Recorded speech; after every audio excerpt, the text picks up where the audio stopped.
संचालन करेंगे और सत्र को आगे बढ़ाएंगे। Over to you sir. धन्यवाद खुशबू। आप सभी से आग्रह है जरा अपना अपना स्थान ग्रहण कर लें, क्योंकि टीवी पर इस तरह की हलचल बेहतर नहीं लगती है। तो आप सभी से आग्रह है अपना अपना स्थान ग्रहण करें। और सोनीपत संवाद के उस चरण में हम पहुंचे हैं जहां स्वास्थ्य, शिक्षा, जनप्रतिनिधि सभी से वार्तालाप हो रही है, मौजूदा से भी और पूर्व से भी।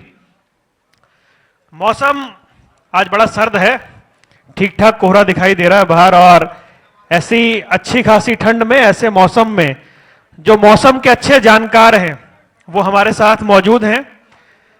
लोकसभा चुनाव हुआ तो कांग्रेस 0 से 5 पर आ गई। फिर कांग्रेस ने कहा लोकसभा में हाफ तो विधानसभा में साफ। फिर हरियाणा का एक इतिहास भी है कि हरियाणा में लगातार तीसरी बार सरकार किसी की आज तक नहीं बनी थी।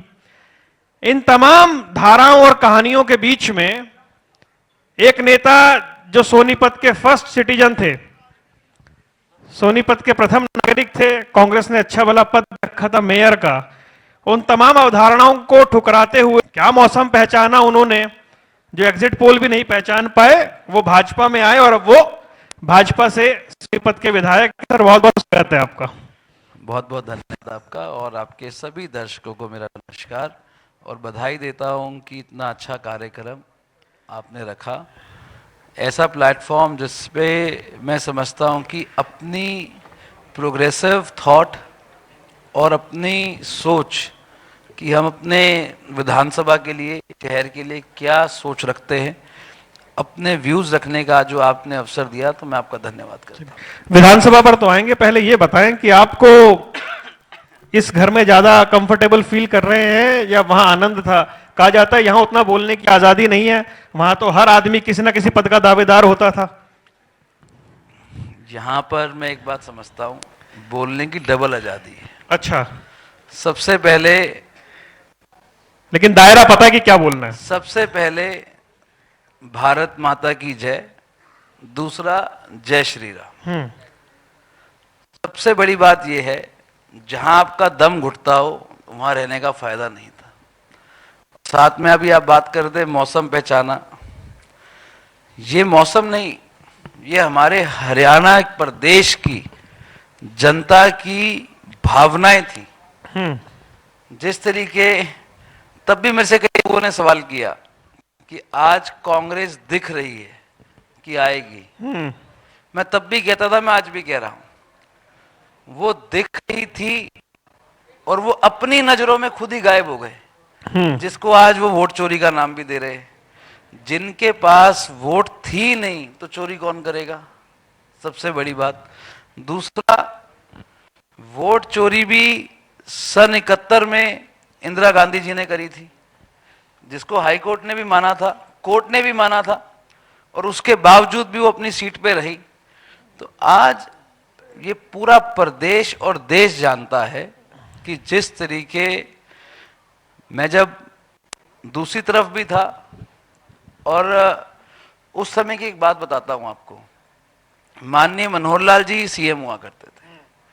मैं उनको मिलने के लिए गया, अपने शहर की समस्या लेकर लगभग 200 करोड़ रुपए के काम की मैंने उनको लिस्ट दी कि भैया मेरे सोनीपत में ये काम होने हैं।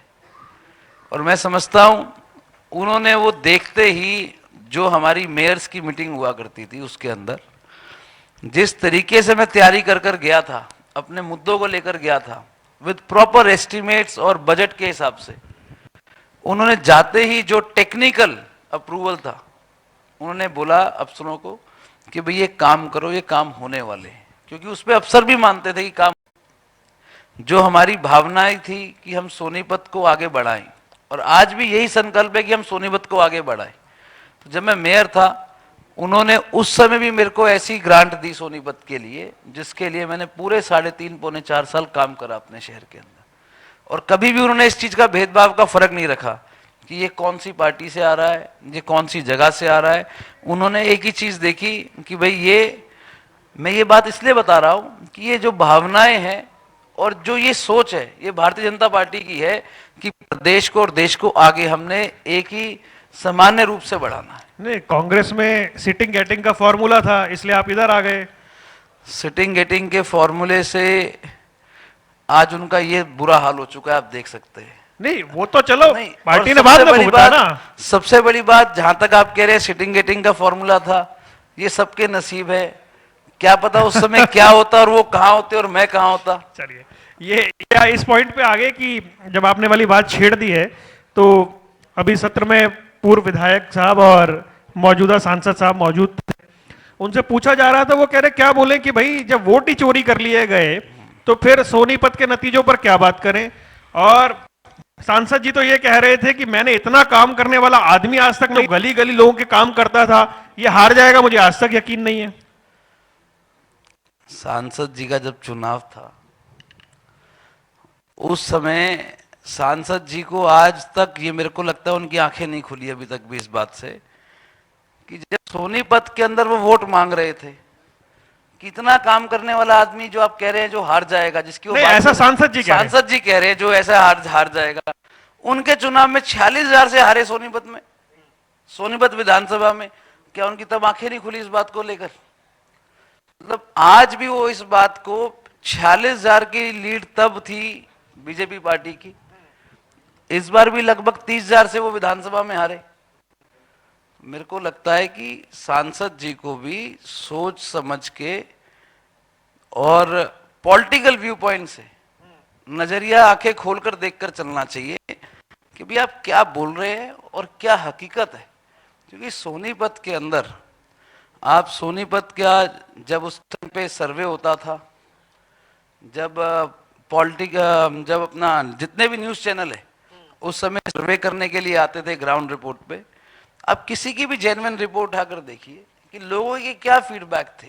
जिस व्यक्ति ने शहर में जाना नहीं, जिसको शहर का पता नहीं, पूरा शहर की समस्याओं को नहीं उठाया जिसने विधानसभा में, मैं चुनाव में भी एक बात कहता था and that was on record, जो पैसा हमारी सोनीपत के लिए 25-25 करोड़ रुपए दिया गया था, जब सारे विधानसभाओं को दिया था, आपको याद होगा ये, बिल्कुल याद है। तो उस समय वो जो पैसा सोनीपत का आया वो यूज नहीं करा पाए। वो व्यक्ति जिसको अपने शहर की सेंसिटिविटी या शहर के मुद्दों की गंभीरता नहीं पता, तो पब्लिक ने आईना दिखाने का काम किया। ये जो पूरा क्षेत्र है सोनीपत राई, यहाँ पर वोट चोरी का मुद्दा ठीक ठाक तरीके से उठाया। राहुल गांधी ने सदन में, सदन के बाहर, अपना रामलीला मैदान में, बिहार की रैलियों में, और फिर उसी मुद्दे को भूपेंद्र हुड्डा साहब ने, आपने सदन में भी देखा होगा, तमाम नेता उठा रहे हैं। आपके क्षेत्र में ब्राजीलियन मॉडल है, आप ही को नहीं पता, मतलब कमाल की बात है भाई, है तो गांव देहात का एरिया भी है। मुद्दा उठाया प्रेस कॉन्फ्रेंस करके कांग्रेस पार्टी के राजकुमार ने, वो लेके आके कहीं छोड़ के गया होगा तो वो ढूंढेगा कहां पे है, उससे पूछो कहां पे छोड़ के गया है, वो भी 22 बार। और सबसे बड़ी बात, मैं एक बात कहता हूं, एक कहावत है ना, born with a silver spoon, he is born with a diamond spoon guy. जो राजकुमार है, he is born with a diamond spoon. उसको जो भी आंख बंद करके लिख कर दे देता है ना, वो पढ़ लेता है। अभी इतना बड़ा मुद्दा हुआ, ये वोट चोरी की जो बात कर रहे हैं, बिहार में कांग्रेस चोरी हो गई। जब 6 एमएलए बिहार के जीत के राहुल गांधी के पास गए मिलने के लिए, उनको बोलता है और कहां गए, और कहां रह गए? बोला सर जीते ही 6 है, और कहां रह गए का मतलब क्या होता है? जिस राजकुमार को यही नहीं पता कि पार्टी का सुपड़ा साफ हो गया तेरी, वो क्या सीरियसनेस दिखाएगा? ये सब आपको 13 महीने पहले ही पता लगा है। मैं कहता हूं कि ये चाहे मेरे को 2 दिन पहले पता हो, पर हकीकत तो ये है, आप और मैं इससे छू नहीं सकते, इस बात को तो मानते हो। जिस व्यक्ति को यही नहीं पता कि सीरियसनेस क्या है, जब चुनाव आता है विदेश भाग जाता है। वो जिस ब्राजीलियन के नाम ले रहा था उनको लेकर जाता होगा, या उनके साथ जाता होगा, या उनके आंकड़े बनाता होगा, तो वही जानता है।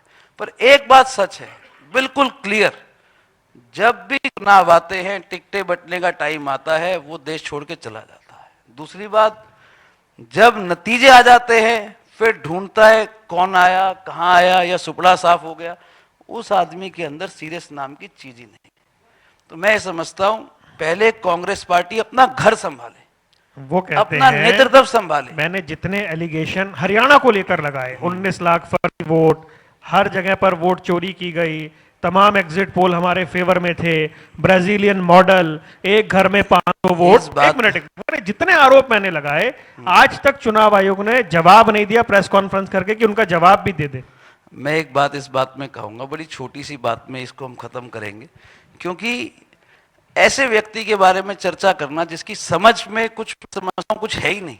सोनीपत की एक चर्चा चीज, कर रहा हूं मैं सोनीपत पे आ रहा हूं और मैं समझता हूं वो राजकुमार बोल रहा है, किसी हरियाणा के ऐसे राजकुमार ने उसको लिख कर दिया होगा, दोनों राजकुमार ने इकट्ठे बैठ के पढ़ दिया होगा, दोनों की सोच आप ये नजदीकी वाली। थे उन राजकुमार के पहले तो। मैं एक चीज कहता हूं, जिस भी राजकुमार ने लिख आपके के लिए दिया तो मेरे को रोहतक और राजकुमार- रोहतक में फर्क ही मैं- क्या था भाई मेरे को- साहब? मेरे को राजकुमार का नाम तो नहीं पता हरियाणा नहीं, वाला अरे, कौन सा है। आपको पर नाम ये नहीं बात- पता सर, आपने कह दिया, मेरे से क्या छुपा है? मैं तो सिर्फ ये जानना चाह रहा हूं। भाई देखो, मैं मतलब- आज भी कहता हूं, हाँ। मैं आज भी एक बात कहता हूं, जहां मैं रहा, जिनके हाँ। साथ मैं रहा, मैं ईमानदारी और वफादारी से रहा। एक बात, मैं आज भी उनका मान सम्मान करता हूं, उनकी उम्र, उनकी तजुर्बा- समझ पे तो आपको प्रश्न नहीं है ना? उनकी उम्र और उनके तजुर्बे को मैं पहले भी कहता हूं, मैं आज भी कहता हूं, मैं कभी भी किसी को डिसरिस्पेक्ट नहीं करता। एक बात, मैं आज भी व्यक्तिगत टिप्पणी इन बातों पे कभी नहीं करता नाम लेकर, ना मैंने चुनाव में, ना उससे पहले, ना मैं आज। पर मैं एक बात जरूर कहता हूं कि जहां पर भी आप थे,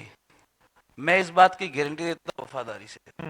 एक बात, आज जहां हैं अपनी उससे डबल मेहनत कर रहे हैं, क्योंकि आज हमें पता है कि आज हमारी पार्टी भारतीय जनता पार्टी देश के लिए, प्रदेश के लिए, जन भावनाओं को देखते हुए काम कर रही है।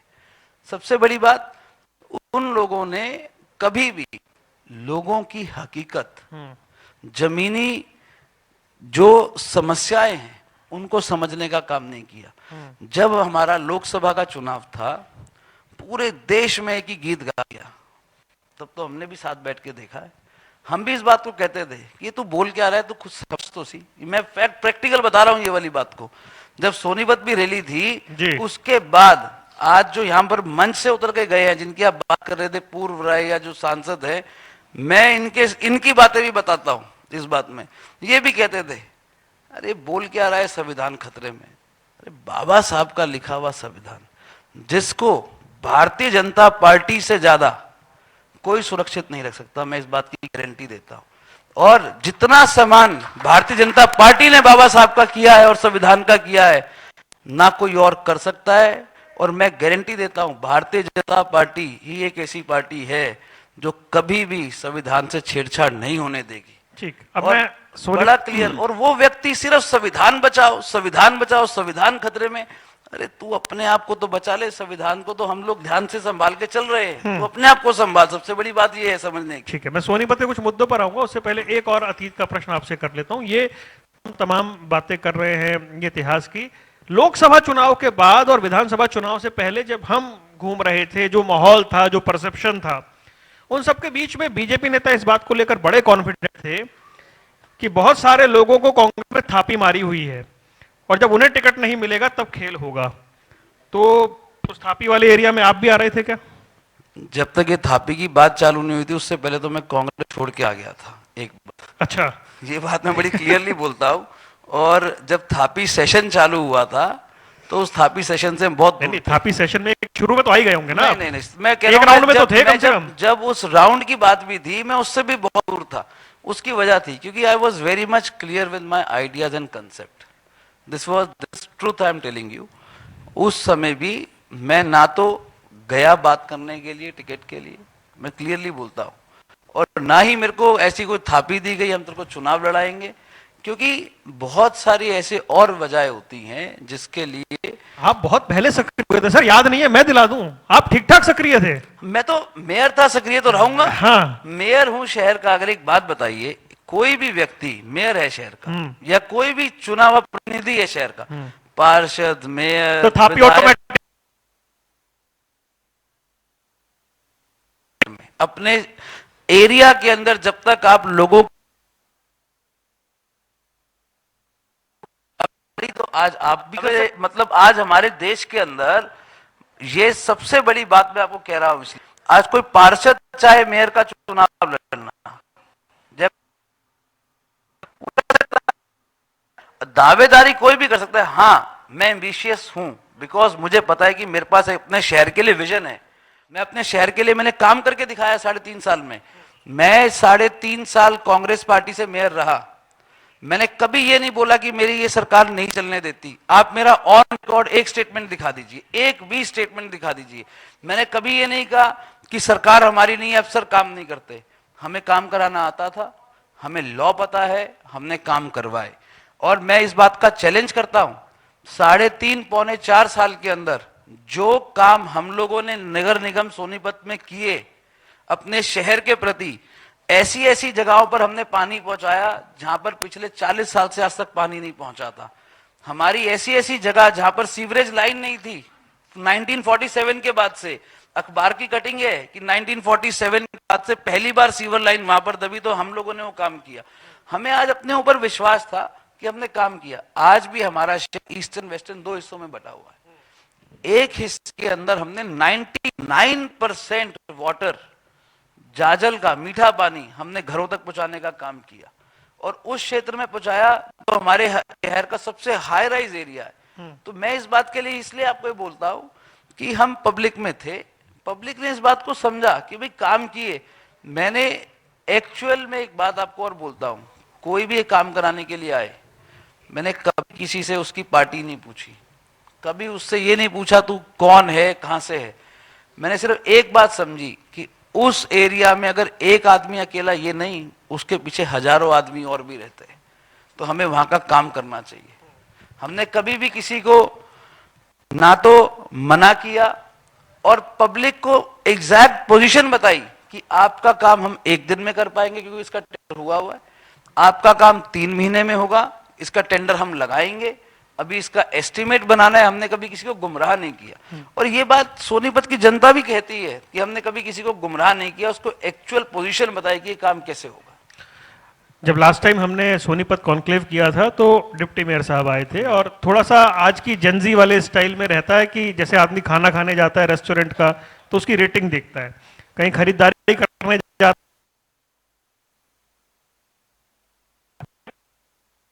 की रेटिंग 3.2 समथिंग थी। लोगों ने बहुत बुराइयां कर रखी थी कि हम बिल तक नहीं जमा करा पाते हैं, वेबसाइट तक नहीं चलती और ढेर सारी। आज भी जहन में आया तो आज देखा तो वो रेटिंग अच्छी खासी होकर सुधार 4.6 तक चली गई है। ये तो बिल्कुल ऑलमोस्ट टॉप सिचुएशन है। आपके जाने के बाद हुआ है या आपके समय शुरू हो गया था? 2000 अभी पीछे हमारे नगर निगम सोनीपत को स्वच्छता में एक प्रोमोसिंग अवार्ड मिला, एक अवार्ड मिला। अवार्ड कब मिला? 2025 में। अभी 25 का फाइनेंशियल टर्म खत्म नहीं हुआ जी। वो अवार्ड 2023-24 का था जो हमें 25 में मिला। ये ऑन रिकॉर्ड है, इसमें कोई मतलब कभी भी you can never play with the numbers and on written documents, these are very much clear. वो दीवान साहब बोल के गए कि खरीदे हैं वो। तो दीवान साहब से पूछो किसको पैसे देकर आए। वो कह रहे एजेंसी को पैसे दिए आप लोगों ने। दीवान साहब से पूछो ना किसको पैसे देकर आए हैं वो। ऐसे व्यक्ति को जिसको शहर की ज्योग्राफिकल एरिया नहीं पता, आज मैं 10 जगह के उसको नाम दे देता हूं, वहां पहुंच के दिखा दे, मैं चैलेंज करता हूं आपको। शहर नहीं पता पूरा, क्या आप ऐसे व्यक्ति की बात करते हैं? और दूसरा सबसे बड़ी बात आप ये देखिए, हमने देखो जब आप सैनिटाइजेशन की बात करते हो उसकी रैंकिंग सबसे ज्यादा कब मिलती है कि जो आपके सेकेंडरी डंपिंग स्टेशन है आप उनको बंद करते हैं। ठीक। आज आप जाकर देखिए जो हमारा फाइनेंशियल ईयर था जिसकी हम बात कर रहे हैं, जिसमें अवार्ड मिला हमारे को, उस फाइनेंशियल ईयर में लगभग हमने 6 से 7 डंपिंग स्टेशन बंद करे, सबसे बड़े डंपिंग स्टेशन। एक डंपिंग स्टेशन था हमारा कानपुर पार्क के बाहर, बिल्कुल मेन रोड पे, जहां पर उस साइड के लाइन पार क्षेत्र के बहुत लोग बैठे हैं। पूछ के देखिए कितने सालों पुराना था, हमने बंद करके उसको बहुत सुंदर पार्क में कन्वर्ट करके पार्क का हिस्सा बना दिया। के बाद डंपिंग स्टेशन था आईसीआई बैंक सुभाष चौक के सामने, हमने उसको बंद किया। ओल्ड डीसी रोड पे आईटीआई के पास दैया हॉस्पिटल के सामने डंपिंग स्टेशन था। आई लव सोनीपत का हमने वहां पर एक फोटो बूथ की तरह बहुत सुंदर पॉइंट बना दिया। उसके बाद एक डंपिंग स्टेशन था कच्चे क्वार्टर में दुर्गा मंदिर के पीछे, 45-50 साल पुराना डंपिंग स्टेशन, बिल्कुल मेन मार्केट के बाहर और मेन रोड पे। हमने उसको बंद करके फाउंटेन बनाया। अभी आप इतनी सारी बात बता रहे हैं, कोई स्थानीय व्यक्ति बता रहा था या कूड़ों को लेकर तो कोर्ट में केस चल रहे हैं। मैं एक बात फिर कहता हूं, डंपिंग स्टेशन को हमने बंद किया, राइट। आज वो डंपिंग स्टेशन चालू नहीं हुए, आज भी वो वैसे के वैसे ठीक है, अच्छी जगह डंपिंग स्टेशन वहां से खत्म हो चुके हैं। एक चीज बस स्टैंड के बाहर बंद किया, पर यस आज जो हमारे अभी मेयर हैं इन्होंने भी 2-3 जगह डंपिंग स्टेशन साथ में बंद करे, बहुत अच्छी बात है ये। शनि मंदिर के बाहर बंद किया हमने, कितना बुरा हाल था शनि मंदिर के बाहर, अभी उसको लेटेस्ट बंद किया हम सब ने। पर मैं आज एक बात समझता हूं, इतने पुराने डंपिंग स्टेशन जो विरासत में, मैं कहता हूं 45 साल 50 साल पुराने डंपिंग स्टेशन को आज हम बंद जब कर रहे हैं, समय लगता है। जब आप डंपिंग स्टेशन सेकेंडरी पॉइंट को कहीं पे एक परमानेंट पे लेकर जाते हो, it take lot of time, वहां पर समझाना पड़ता है कि भाई यहां से लेकर आपको वहां तक गाड़ी भेजनी पड़ेगी। जो हमारे डोर टू डोर कलेक्शन करते हैं वो लोग वहां से उठते हैं। आप कभी भी 2-3 जगह इकट्ठे डंपिंग स्टेशन बंद नहीं कर सकते, क्योंकि एकदम से कूड़ा गिरने वालों को, जो लोकल लोग काम करते हैं, जो घर से कूड़ा उठाने के लिए, कई बार ऐसे भी कॉलोनी में आपने देखे होंगे जो 100 रुपए 200 रुपए महीना लेते हैं, वो जाते हैं लोग जो रेडी भर के लाते हैं, उनको एकदम से फिर कहीं नई जगह खोल देते हैं, तो उनको धीरे धीरे शिफ्ट करना पड़ता है, समय लगता है। आप ये देखिए मेन रोड जो हमारे मुख्य मार्ग है सोनीपत के, उनको हमने बंद किया डंपिंग स्टेशन को। हमें आज ये, मैं बिल्कुल नहीं कहूंगा कि सोनीपत साफ हो गया, मैं बिल्कुल नहीं कहूंगा इस बात के लिए, हम लोग उसके ऊपर अपने कड़े प्रयास कर रहे हैं, समय जरूर लगेगा, बट आज विश्वास है हम सोनीपत को बेहतर सोनीपत बनाएंगे। अभी आपने अपना वीडियो डाला था 1 साल पूरा होने पर, मैं देख रहा था, कमेंट्स भी देख रहा था। 2 कमेंट मुझे बड़े इंटरेस्टिंग लगे। एक कमेंट ये था कि एक व्यक्ति ने माना काम हो रहा है, लेकिन उसने कहा रफ्तार वैसी नहीं है जैसी उम्मीद की जा रही थी निखिल मदान से। हो गया आपसे एक्सपेक्टेशन? बिल्कुल जी, मैं इस हाँ। चीज में बिल्कुल डिनाई नहीं एक करता। और था सर, उसमें बड़ा अच्छा कमेंट था, वो ये कि सर हाईवे चमक रहे हैं, नो डाउट, लेकिन एक बार वार्ड में भी जाकर देखिए क्या स्थिति है। बिल्कुल राइट, आपकी बात मैं एग्रीड करता हूं, और दोनों पॉइंट्स मैं दोबारा से इस बात को आपको, जो आपने दोनों पॉइंट्स करे, दोनों को टेकअप के एक बात कहूंगा। रोड्स इस बार जो बरसात हुई हमारे सोनीपत के अंदर या पूरे हरियाणा प्रदेश के अंदर, ऑन रिकॉर्ड वो सबसे ज्यादा डेंसिटी में बारिश हुई पूरे, मतलब कई वर्षों का रिकॉर्ड टूटा इस बारी। जब वो बारिश हुई बरसात के बाद, एकदम रोड्स हमारे सोनीपत के खराब हो गए, क्योंकि सोनीपत की जो आज मैं समझता हूं सबसे बड़ी समस्या है, जिसके ऊपर आज हम काम भी कर रहे हैं, 2 जगह हमने उनको ट्रायल किया है, और वो 2 जगह पर नई चीज हमने प्लान करी है, और वो इस टाइम मौके पे काम चल रहा है, तो अगली बारिश में उसका रिजल्ट हमें दिखेगा। सबसे बड़ी समस्या सोनीपत की है जल भराव की, मेजर इशू है, और ये इसलिए है, हमारा शहर बहुत पुराना बसा हुआ है, बहुत पुराना। हमारे सेक्टर्स 15 तक, जो सेक्टर 15 है हमारे शहर का, आज सबसे अर्बन माना जाता है, वो भी बहुत पुराना बसा हुआ है, 90s का, 90, 94, 92 के टाइम के बसा हुआ है। एक तरफ चमकता हुआ सोनीपत है, ऐसा लगता है शाइनिंग इंडिया, और एक तरफ ये वाली तस्वीर भी आती है। और ये मैं आपको बोलना चाहता हूं, जो आज नया एरिया डेवलप हो रहा है, तो वहां पर ऑलरेडी सब चीजें टेकन केयर करी जा रही हैं, क्योंकि उस टाइम पे टेक्नोलॉजी और थॉट पर्सपेक्टिव वैसे नहीं रहे होंगे, बट ऑब्वियस सी बात है।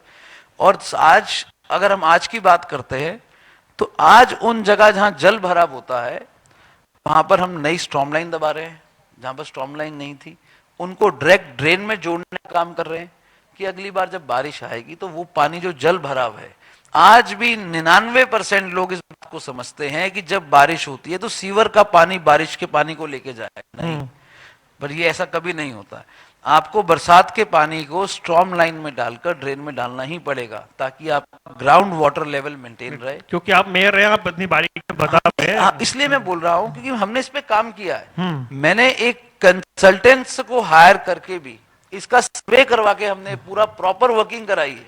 तो मतलब मुझे इसलिए पता है, जब मैं नगर निगम में गया मेयर बन, नहीं सर, हम तो लेमैन हैं, हमें ये समझाइए, अगली बार जब सोनीपत कॉन्क्लेव करेंगे तो आप बता देंगे कि हाँ जी ये काम हो गया, पिछली बार हमने कहा था। जहां पर आज हम ये काम कर रहे हैं, अगली बरसात तक वो जगह पे रहेगा। मैं नहीं ये आप बताना कि पानी रुका या नहीं रुका, क्योंकि मीडिया भी इस चीज को देखती है और कवर करती है। और एक बात की भी और गारंटी है, जैसे बरसात रुकती है, आज हमने सिस्टम ऐसा डेवलप जरूर किया, इस बात की खुशी भी है कि जब बरसात रुकती है, हम आधे घंटे से पौने घंटे में पानी को बिल्कुल उतार देते हैं। ये तो सिस्टम हमने डेवलप किया, कहीं पंपिंग स्टेशन बढ़ाए, कहीं पर मोटर्स बड़ी लगाई, कहीं यहाँ पर ऐसी जगह पर पानी 2 दिन रात नहीं उतरता था, ये तो ऑन रिकॉर्ड है। उस जगह से हमने पानी 40 मिनट 35 मिनट में उतारने का काम भी किया। ठीक, पर ठीक है, ये सॉल्यूशन नहीं है, ये सॉल्यूशन नहीं है ना, सॉल्यूशन ये है टेम्परेरी जिसके ऊपर आज हम काम कर रहे हैं, वो सॉल्यूशन है। पर मुझे एक बात कहते हुए बड़ी इस बात से खुशी भी है कि आज एसएमडीए के साथ मिलकर और नगर निगम के साथ मिलकर ऐसे बहुत सारे नए प्रोजेक्ट्स जिनके ऊपर हम काम कर रहे हैं, जो आने वाले फ्यूचर में बहुत बेटर होगा। और जो कमिटमेंट्स मैंने अपने चुनाव के समय में बड़ी कमिटमेंट्स करी थी, जो बड़े पुराने मसले हमारे सोनीपत के रुके हुए थे या जो कमिटमेंट्स करी थी, उनके ऊपर आज हम काम कर रहे हैं। ठीक है, सोनीपत के पुराने मसलों की बात हो रही है। हालांकि ये टॉपिक सुबह से हम चल रहा है, मैं लेना नहीं चाहता था, लेकिन पुराना मसला है, आपने छेड़ दिया है तो मैं कह देता हूं। अब लोग ये जानना चाहते हैं कि अगर मेट्रो गुड़गांव जाएगी, गाजियाबाद जाएगी, फरीदाबाद जाएगी, नोएडा जाएगी, बहादुरगढ़ जाएगी, सोनीपत वालों ने क्या गलती कर दी? या फिर आपके जो अब विरोधी बन गए हैं वो ठीक दावा करते हैं कि हमारा था तो हम ले आए, तुम इससे 1 इंच आगे बढ़ा देखो। देखो, आज वो क्या कहते हैं, मैं ये उचित नहीं समझता मैं उनको जवाब दूं, और ना वो कुछ ऐसी बात मेरे सामने रखते हैं। पब्लिक जवाब मांगती है, पब्लिक को जरूर हम बताएंगे। सबसे बड़ी बात है, मोदी जी ने, माननीय प्रधानमंत्री जी ने हमारे शिलान्यास किया रोहिणी से राई तक के मेट्रो का। ये आपको मालूम होगा, आज से लगभग साल पहले की बात है, लगभग साल पहले। तो वो काम ऑलरेडी हमारा इन प्रोसेस है। और जो रैपिड ट्रेन हमारी करनाल तक जानी है, वो हमारे सोनीपत से होके जानी है। आईएसबीटी से कनेक्टिविटी सोनीपत, पानीपत एंड करनाल, जिसका मेरे ख्याल से, जो मुझे मेरे संज्ञान में है, 40 मिनट का समय तय कर रहे हैं कि करनाल से दिल्ली तक का होगा सफर रैपिड ट्रेन से। और उसका टेंडर हो चुका है, इसलिए मेट्रो को छोड़ दें। उसका नहीं, मेट्रो को छोड़ेंगे नहीं, पर हमें सबसे पहले what we need is better connectivity. आज कुछ जगहों पे रैपिड मेट्रो नहीं है, जहां पे रैपिड मेट्रो नहीं है, नॉर्मल मेट्रो है, जहां रैपिड ट्रेन नहीं है। अब वो लोग भी तो ये कह सकते हैं कि भाई हम मेट्रो ही छोड़ दें, पर आज जो चीज प्लान हो रही है नए तरीके से, बिकॉज सोनीपत से दिल्ली का सफर भी लंबा है, स्टॉप वाइज भी देखना है, और कितनी मेट्रो की लाइंस जो आ रही हैं, अलग अलग लाइंस आ रही हैं, कौन सी कनेक्टिविटी कहां तक बेहतर जाएगी, ये केंद्रीय सरकार इस पे काम कर रही है। पहले जब तक आम आदमी पार्टी की सरकार थी दिल्ली के अंदर, ये हमेशा कोर्ट में केस चला रहा कि मेट्रो कैसे आगे जाएगी। उसके बाद सॉल्यूशन होते ही एलजी साहब ने जब इस पे संज्ञान लिया और सॉल्यूशन किया उस बात का, तो मेट्रो का अप्रूवल मिला और उसका शिलान्यास माननीय प्रधानमंत्री जी ने किया। और मेरे को आज भी विश्वास है हमारे यहाँ मेट्रो भी आ रही और जिसपे काम चल रहा है 100%। रैपिड ट्रेन पे जो कहते थे काम चल रहा है, मैं कहता हूं उसका टेंडर हो गया है।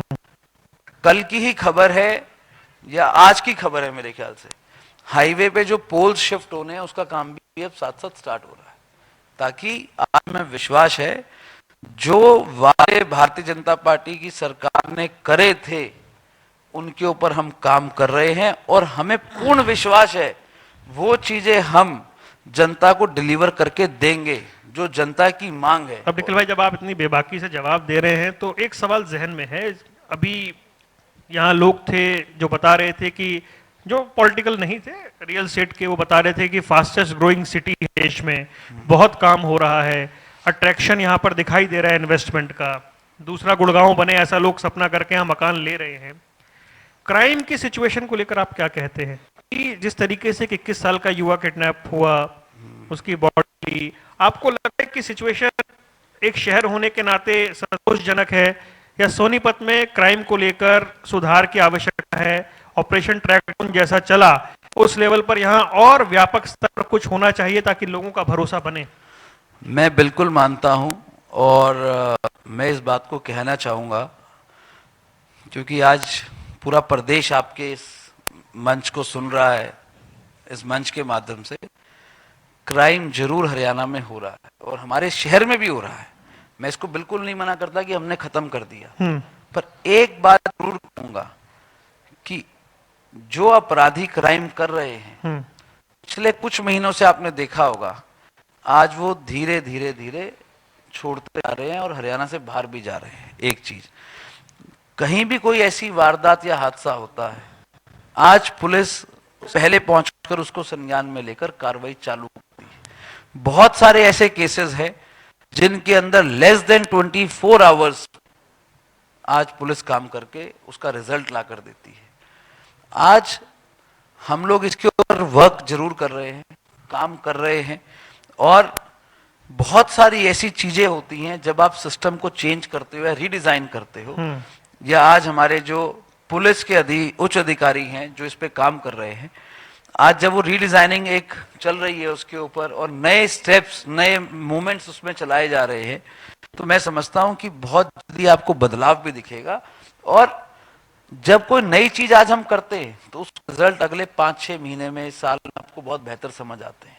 तो मैं समझता हूं आज हमारे, चाहे सोनीपत में भी आप पूछिए, बहुत अलग अलग जगहों पे आजकल पेट्रोलिंग भी स्टार्ट हो गई है, बैरिगेशन भी पुलिस के होने लग गए हैं, और जो लोग गलत व्हीकल चलाते हैं या जो ऐसे नहीं सर, रिजल्ट की बात करिए ना। रिजल्ट मतलब जैसे रिजल्ट अभी वाली घटना जो थी बड़ी डराने वाली थी। मैं रिजल्ट की बात कर रहा हूँ, जरूर डराने वाली थी, हम भी उसके साथ में खड़े हैं, बिल्कुल मैं इस बात पे मना नहीं कर रहा हूँ, पर आज मैं ये बात आपको फिर रिपीट कर रहा हूँ कि जो रिजल्ट्स है वो धीरे धीरे धीरे बेटर होने लगे हैं, और विश्वास है कि हम उसको बहुत अच्छा करेंगे, बहुत बेटर करके दिखाएंगे। ठीक है। क्योंकि आज अपने प्रदेश की जनता को सिक्योर करना सरकार का एक लक्ष्य,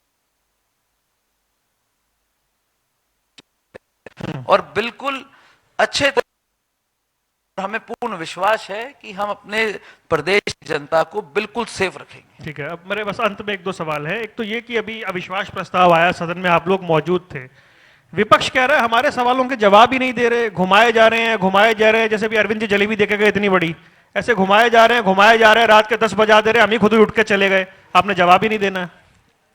एक बात मैं आपके मंच के माध्यम से कहूंगा, विपक्ष ने अविश्वास प्रस्ताव लाए, और सबसे बड़ी बात, विपक्ष के पास कोई भी चीज फैक्ट्स में नहीं थी बोलने के लिए।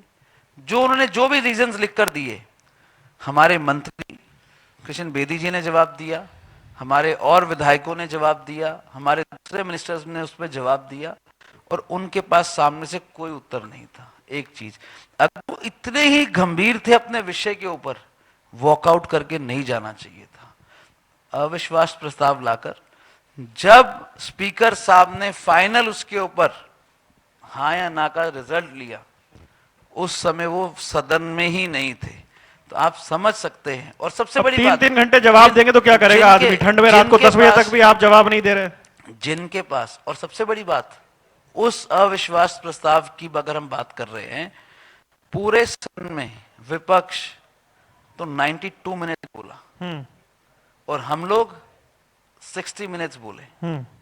समय उनको ज्यादा दिया गया बोलने के लिए। अब 3 घंटे उन्होंने खराब करे, ऑन रिकॉर्ड है ये तो। कितनी कितनी के एमएलए बोले, हमने तो किसी को बीच में नहीं रोका, हमने सबकी बात भी सुनी। जब आप इतने सवाल करोगे 90 मिनट में, तो जवाब देने के लिए भी तो इतनी देर बैठना पड़ेगा ना, सुनने के लिए। आप सुनो तो सही, मुख्यमंत्री जी अपनी तैयारी करके एक एक चीज का बाय नेम उत्तर लिखकर लेकर आए कि एक्स ने पूछा कोई सवाल, एक्स का बोलकर कि भाई आपका सवाल का आंसर ये है। हमारे पास इसकी स्पष्टीकरण नहीं, हमारे पास पूरे आंकड़े और प्रूफ है। चलिए, उनके अंदर इतनी, मैं फिर कहना चाहता हूं, विपक्ष के पास कोई मुद्दा नहीं बचा है। आज वो चाहे वोट चोरी बिना बुनियाद की बात करें, उनके पास ना तो फैक्ट्स हैं, ना मैं समझता हूं आज उनके पास कोई भी मुद्दा बचा है। सिर्फ हरियाणा की और पूरे देश की जनता को गुमराह करना उनको आता है, इसके अलावा उनके पास कुछ नहीं। चलिए सर, समापन करते हैं। एक आखिरी सवाल लेते हैं आपसे। क्या 11, 12, 13 महीने पुराने वो दिन याद करते हैं आप, कभी मिस करते हैं उन्हें कि पोस्टर में डाली तो दिक्कत हो जाएगी, किसके प्रोग्राम में जाना है, किसका छोड़ना है, कब फोन स्विच ऑफ करना है, कभी तो मिस करते होंगे ना, वो भी तो एक अपने आप में जीवन शैली थी। फोन ना कभी वैसे मैं बड़ा